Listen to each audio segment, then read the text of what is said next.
You know that moment when you're dating someone, it's going great until suddenly a switch just flips and they're running for the exits. Not because of anything that you did as far as you can tell, they just get the ick. What even is that? By the end of this video, you'll be able to tell whether someone is actually losing interest or whether they're panicking because the relationship is getting real. We're going to talk about the 3 ways that someone convinces themselves the relationship isn't right and what's really going on beneath the surface. First thing you have to know is, this used to be me. I can't tell you how many wonderful women I dated that I completely lost interest in seemingly overnight. Like, I could just feel myself shrinking and dissociating from the moment with them because I didn't know how to communicate what was going on inside. I would secretly hope that they would get the idea that they weren't interested in me to make my life easier. Why was I like this? Then if they weren't as interested in me, I couldn't stop obsessing,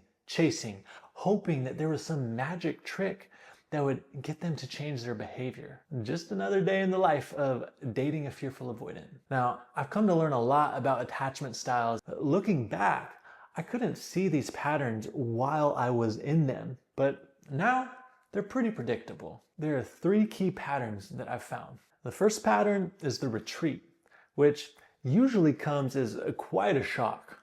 This is when something that was going well, really well, out of nowhere, their messaging or phone call patterns become erratic, inconsistent, and low quality, right? Like, their effort to make plans suddenly just falls off a cliff, but they don't pull back completely. Like, they don't ghost you. There are little breadcrumbs to pick up, just enough to keep you following the trail because they have no idea what's going on inside them. They feel the shutdown, but are often too disconnected to their inner world to be able to name what or why this is happening. It's like they pulled the fire alarm inside of themselves, but have no idea which room the smoke is coming from. And then one day you just receive the text that says, "I'm just not feeling this anymore." Or worse, they ghost you.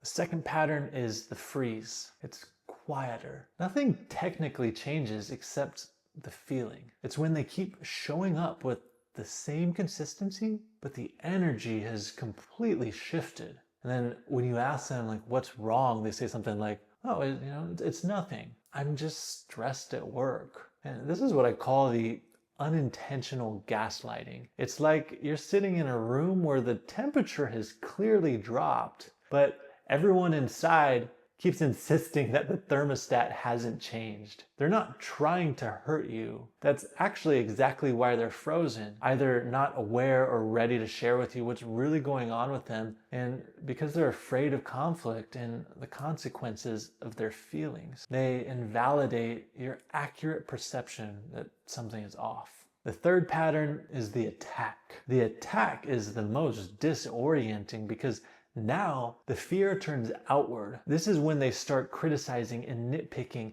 all the little things, which is actually what is typically happening in all of these patterns, but this person vocalizes their complaints. It might start small. Why do you always have to get dessert? Why do you watch so much TV? Why do you always have to wear so much makeup? Side note, there's a difference between intolerant judgment and curiosity. These questions are fine if they're asked in a curious tone, but small criticisms, especially early on, often increase in meanness and judgment, which are attempts to do one of 2 things: push you away or erode your self-esteem. Now, all of these patterns are red flags, but the retreat or freeze patterns aren't necessarily deal breakers if they're willing to try to grow with you. But that's going to require honest communication and them letting you into their inner world. But don't ditch these relationships without seeking clarity first. I call this getting out of the land of assumption. That way you can find out if they're actually not interested, they're running from old pain, or if they're ready to step up and meet you.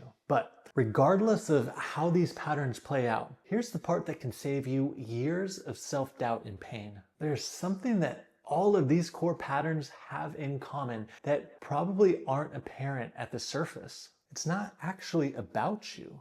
but rather a deep-seated fear of failure. They actually care so much, and they're afraid of not being able to live up to the needs of the relationship. If they fail in that case, they'll disappoint or hurt you, and then experience the shame and pain that comes with that, because they learn that success is how to obtain love and avoid the pain of being shamed or neglected by loved ones. I know what you're saying. Okay, great. Yeah, they're crappy to date because they're afraid of failure. That doesn't excuse their behavior, Travis. You're right, but it goes even deeper than that. And when you see what's beneath, it will change everything. They have walls because their hearts have been shattered before, and they're actually terrified of that pain, that grief, that emptiness. So they never let themselves feel anything because it's safer that way. And when something threatens that safety, their system sends protectors to just shut down the feeling before it rises. And these protectors are guarding a younger version of themselves who learned really early on that love equals pain. Think of it like this. At some point, their heart broke badly enough that it needed a cast. Feeling had to stop so that healing could happen. And that worked. But years later, the cast never came off. So now, when love asks for movement, for flexibility, for sensation, it doesn't feel good. They can't really do it. And they're afraid of getting hurt again.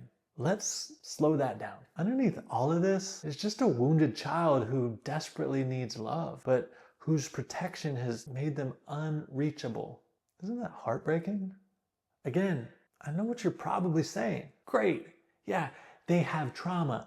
That doesn't excuse their behavior.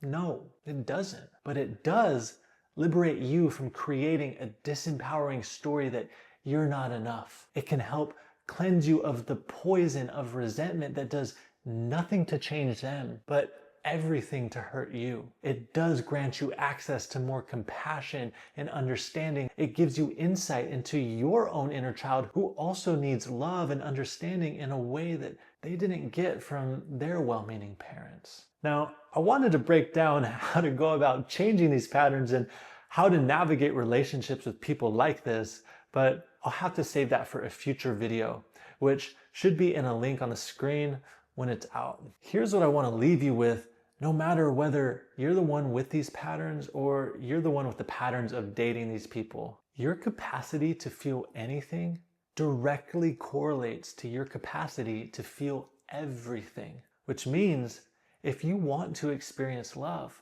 you have to be willing to experience loss. If you want to experience joy, you have to be willing to experience anger. If you want to experience fulfillment, you have to be willing to experience disappointment. You don't get to choose. So trust that you're right where you need to be right now. You don't have to be afraid that you've ruined anything. To quote Ram Dass, everything on your plate is part of your curriculum to awaken and become free. If this video helped you feel a little more calm and understanding, make sure to leave a comment and hit that subscribe button. It helps this channel to reach more people like you. Thanks for watching. See you next time.